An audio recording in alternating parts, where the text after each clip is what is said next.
Old Christian club ಎಂಬ rugby ಟೀಮಿನ ಆಟಗಾರರು. ವಯಸ್ಸು ಕೇವಲ 19ರಿಂದ 25 ವರ್ಷ. ಎಲ್ಲರ ಮುಖದಲ್ಲೂ ಒಂದು ಪಂದ್ಯ ಆಡಲು ಚಿಲಿಗೆ ಹೋಗುತ್ತಿದ್ದೇವೆ ಎಂಬ ಖುಷಿ, ನಗು ಮತ್ತು ಸಂಭ್ರಮವಿತ್ತು. ವಿಮಾನ ಟೇಕ್ ಆಫ್ ಆಯಿತು. ಕಿಟಕಿಯ ಹೊರಗೆ ದಟ್ಟವಾದ ಮೋಡಗಳು. ಪೈಲಟ್ ವಿಮಾನವನ್ನು ದಕ್ಷಿಣ ಅಮೆರಿಕಾದ ಅತಿದೊಡ್ಡ ಪರ್ವತ ಶ್ರೇಣಿಯಾದ ಆಂಡೀಸ್ ಮೌಂಟೇನ್ ಮೇಲಿಂದ ತೆಗೆದುಕೊಂಡು ಹೋಗಬೇಕಿತ್ತು. ಆಂಡೀಸ್ ಪರ್ವತ ಎಂದರೆ ಸುಮ್ಮನೆ ಅಲ್ಲ, ಅದು ಹಿಮದ ಮರುಭೂಮಿ. -30 ಡಿಗ್ರಿ ಚಳಿ, ಎಲ್ಲಿ ನೋಡಿದರೂ ಬರೀ ಬಿಳಿ ಮಂಜುಗಡ್ಡೆ. ಮಧ್ಯಾಹ್ನ 3:30. ವಿಮಾನ ಆಂಡೀಸ್ ಪರ್ವತದ ಮಧ್ಯಭಾಗದಲ್ಲಿ ಹಾರುತ್ತಿತ್ತು. ಇದ್ದಕ್ಕಿದ್ದಂತೆ ವಾತಾವರಣ ಬದಲಾಯಿತು. ದಟ್ಟವಾದ ಮೋಡಗಳು ವಿಮಾನವನ್ನು ಸುತ್ತುವರೆದವು. ಪೈಲಟ್ಗೆ ಮುಂದೇನಿದೆ ಎಂದು ಕಾಣಿಸುತ್ತಿರಲಿಲ್ಲ. ವಿಮಾನ ಜೋರಾಗಿ ಅಲುಗಾಡಲು ಶುರುವಾಯಿತು. ಒಳಗಿದ್ದ ಪ್ರಯಾಣಿಕರು ನಗುವುದನ್ನು ನಿಲ್ಲಿಸಿದರು. ಸೀಟ್ ಬೆಲ್ಟ್ ಹಾಕಿಕೊಳ್ಳಿ ಎಂಬ ಎಚ್ಚರಿಕೆ ಬಂತು. ಪೈಲಟ್ ಮೋಡದಿಂದ ಹೊರಬರಲು ವಿಮಾನವನ್ನು ಸ್ವಲ್ಪ ಕೆಳಗೆ ಇಳಿಸಿದ. ಆದರೆ ಆತನಿಗೆ ಗೊತ್ತಿರಲಿಲ್ಲ, ಆತ ವಿಮಾನವನ್ನು ಇಳಿಸಿದ್ದು ನೇರವಾಗಿ ಆಂಡೀಸ್ ಪರ್ವತದ ಕಲ್ಲಿನ ಶಿಖರದ ಕಡೆಗೆ ಅಂತ. ಮೋಡ ಸರಿದಾಗ ಪೈಲಟ್ ಕಣ್ಣೆದುರು ಕಂಡಿದ್ದು ಆಕಾಶದೆತ್ತರಕ್ಕೆ ನಿಂತಿದ್ದ ಕಪ್ಪು ಬಣ್ಣದ ಬೃಹತ್ ಬಂಡೆಗಲ್ಲು. ಆತ ವಿಮಾನವನ್ನು ಮೇಲಕ್ಕೆ ಎತ್ತಲು ಎಷ್ಟೇ ಪ್ರಯತ್ನಿಸಿದರೂ ಆಗಲೇ ಕಾಲ ಮಿಂಚಿ ಹೋಗಿತ್ತು. ವಿಮಾನದ ಬಲಭಾಗದ ರೆಕ್ಕೆ ಆ ಬೃಹತ್ ಪರ್ವತಕ್ಕೆ ಅಪ್ಪಳಿಸಿತು. ಕಣ್ಣು ಮಿಟುಕಿಸುವಷ್ಟರಲ್ಲಿ ರೆಕ್ಕೆ ತುಂಡಾಗಿ ವಿಮಾನದ ಹಿಂದಿನ ಭಾಗ ಕತ್ತರಿಸಿ ಹೋಯಿತು. ಆ ಹಿಂದಿನ ಸೀಟಿನಲ್ಲಿದ್ದ 5 ಜನ ಕಣ್ಣೆದುರೇ ಸಾವಿರಾರು ಅಡಿ ಕೆಳಗೆ ಹಿಮದ ಪ್ರಪಾತಕ್ಕೆ ಬಿದ್ದರು. ಉಳಿದ ವಿಮಾನದ ಮುಂಭಾಗ ಗಂಟೆಗೆ 350 ಕಿಲೋಮೀಟರ್ ವೇಗದಲ್ಲಿ ಹಿಮದ ಪರ್ವತದ ಮೇಲೆ ಜಾರಿಕೊಂಡು ಹೋಗಿ ಒಂದು ದೊಡ್ಡ ಮಂಜುಗಡ್ಡೆಯ ದಿಬ್ಬಕ್ಕೆ ಡಿಕ್ಕಿ ಹೊಡೆದು ನಿಂತಿತು. ಕೆಲವು ನಿಮಿಷಗಳ ನಂತರ ಕೇವಲ ಮಂಜುಗಡ್ಡೆಯ ಶಬ್ದ. ವಿಮಾನದ ಒಳಗೆ ಪ್ರಜ್ಞೆ ತಪ್ಪಿ ಬಿದ್ದಿದ್ದ ನ್ಯಾಂಡೋ ಪರಾಡೋ ಕಣ್ಣು ಬಿಡುತ್ತಾನೆ. ಆತನ ತಲೆಗೆ ಬಲವಾದ ಪೆಟ್ಟಾಗಿತ್ತು. ಎದ್ದು ನೋಡಿದರೆ ಇಡೀ ವಿಮಾನ ನಜ್ಜುಗುಜ್ಜಾಗಿದೆ. ತನ್ನ ಪಕ್ಕದ ಸೀಟಿನಲ್ಲಿದ್ದ ತನ್ನ ತಾಯಿ ಮತ್ತು ತಂಗಿ ರಕ್ತದ ಮಡುವಿನಲ್ಲಿ ಬಿದ್ದಿದ್ದಾರೆ. ತನ್ನ ಸ್ನೇಹಿತರು ನೋವಿನಿಂದ ನರಳುತ್ತಿದ್ದಾರೆ. 45 ಜನರಲ್ಲಿ 12 ಜನ ಸ್ಥಳದಲ್ಲೇ ಸಾವನ್ನಪ್ಪಿದ್ದರು. ಉಳಿದ 33 ಜನರಿಗೆ ತಾವು ಎಲ್ಲಿದ್ದೇವೆ, ಏನಾಯಿತು ಅಂತಲೇ ಅರ್ಥವಾಗುತ್ತಿರಲಿಲ್ಲ. ಅವರಿಗೆ ಇದ್ದದ್ದು 2 ಆಯ್ಕೆ. 1, ಅಲ್ಲೇ ಚಳಿಗೆ ಸಾಯುವುದು. 2, ಯಾರಾದರೂ ಬಂದು ಕಾಪಾಡುತ್ತಾರೆ ಎಂದು ಕಾಯುವುದು. ಮೊದಲನೇ ರಾತ್ರಿ ಶುರುವಾಯಿತು. ತಾಪಮಾನ -30 ಡಿಗ್ರಿ. ಅವರು ಹಾಕಿಕೊಂಡಿದ್ದು ಕೇವಲ ಟೀ ಶರ್ಟ್ ಮತ್ತು ಜೀನ್ಸ್. ವಿಮಾನದ ಮುರಿದ ಭಾಗವನ್ನು ಸೂಟ್ಕೇಸ್ಗಳಿಂದ ಮುಚ್ಚಿ ಒಬ್ಬರಿಗೊಬ್ಬರು ಅಂಟಿಕೊಂಡು ಚಳಿಯನ್ನು ತಡೆಯಲು ಪ್ರಯತ್ನಿಸಿದರು. ಬೆಳಗಾಯಿತು. ಸಹಾಯಕ್ಕಾಗಿ ವಿಮಾನಗಳು ಬರುತ್ತವೆ ಎಂದು ಅವರು ಆಕಾಶವನ್ನೇ ನೋಡುತ್ತಿದ್ದರು. 1 ದಿನ ಅಲ್ಲ, 2 ದಿನ ಅಲ್ಲ, 3 ದಿನ ಕಳೆಯಿತು. ವಿಮಾನಗಳು ಮೇಲಿಂದ ಹಾರಿ ಹೋದವು. ಆದರೆ ಬಿಳಿ ಹಿಮದಲ್ಲಿ ಬಿಳಿ ಬಣ್ಣದ ಈ ವಿಮಾನ ಯಾರಿಗೂ ಕಾಣಿಸಲೇ ಇಲ್ಲ. ಅವರ ಬಳಿ ಇದ್ದದ್ದು ಕೇವಲ ಕೆಲವು ಚಾಕ್ಲೇಟ್ಗಳು, ಬಿಸ್ಕೆಟ್ ಮತ್ತು ಸ್ವಲ್ಪ ವೈನ್. ಅದನ್ನು ದಿನಕ್ಕೆ ಒಂದೊಂದು ತುಂಡಿನಂತೆ ಹಂಚಿಕೊಂಡು ತಿಂದರು. ಬಾಯಾರಿಕೆ ಆದಾಗ ಹಿಮವನ್ನು ಕರಗಿಸಿ ನೀರು ಕುಡಿದರು. 8ನೆಯ ದಿನ. ವಿಮಾನದಲ್ಲಿದ್ದ ಸಣ್ಣ ರೇಡಿಯೋದಲ್ಲಿ ಒಂದು ನ್ಯೂಸ್ ಕೇಳಿಸುತ್ತದೆ. ಆ ನ್ಯೂಸ್ ಕೇಳಿ ಅವರ ಜೀವವೇ ಹಾರಿ ಹೋಯಿತು.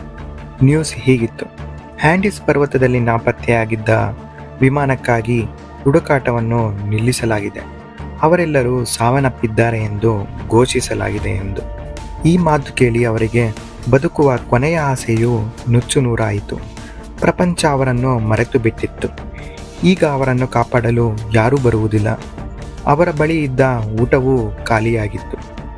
ಹಸಿವು, ಹೊಟ್ಟೆಯನ್ನು ಕೊರೆಯುವ ಹಸಿವು. ಸುತ್ತಮುತ್ತ ಕೇವಲ ಹಿಮ. ಒಂದೇ ಒಂದು ಹುಲ್ಲುಕಡ್ಡಿ ಕೂಡ ಇಲ್ಲ. ಆಗ 10 ದಿನಗಳ ನಂತರ ಬದುಕಿ ಉಳಿದಿದ್ದವರ ಮುಂದೆ ಒಂದು ಅತಿ ದೊಡ್ಡ ಧರ್ಮ ಸಂಕಟ ಎದುರಾಯಿತು.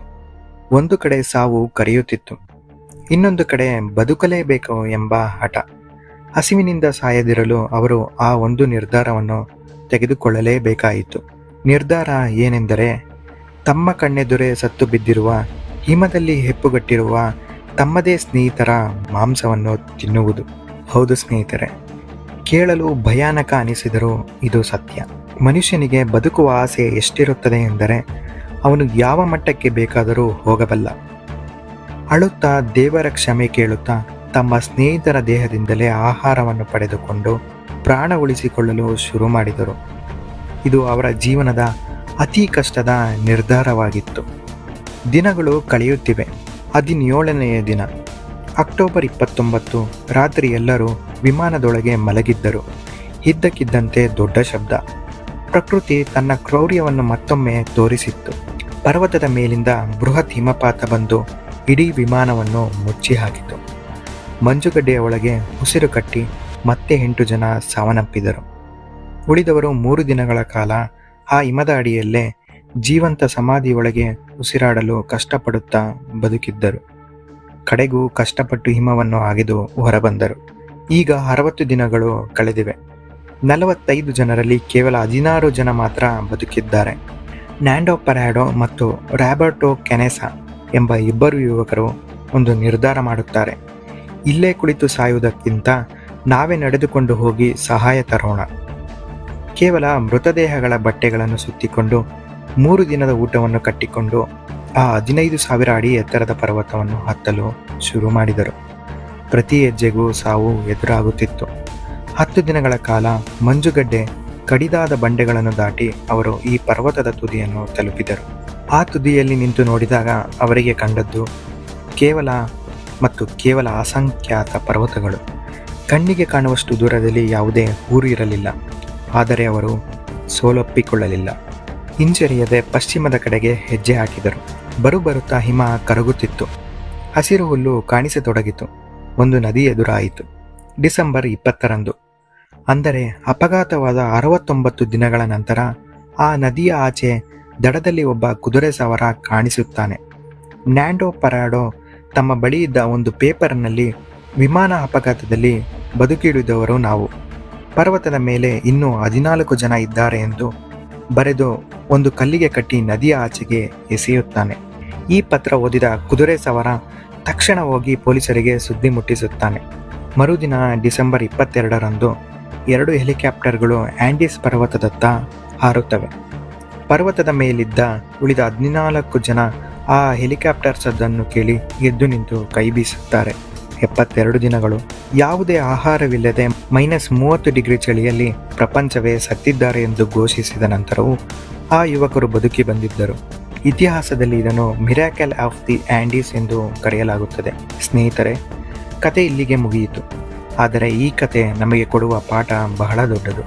ಜೀವನದಲ್ಲಿ ಎಷ್ಟೇ ಕತ್ತಲು ಆವರಿಸಿರಲಿ, ಬದುಕಲು ಒಂದೇ ಒಂದು ಸಣ್ಣ ದಾರಿ ಇದ್ದರೂ ನಾವು ಹೋರಾಡಲೇಬೇಕು.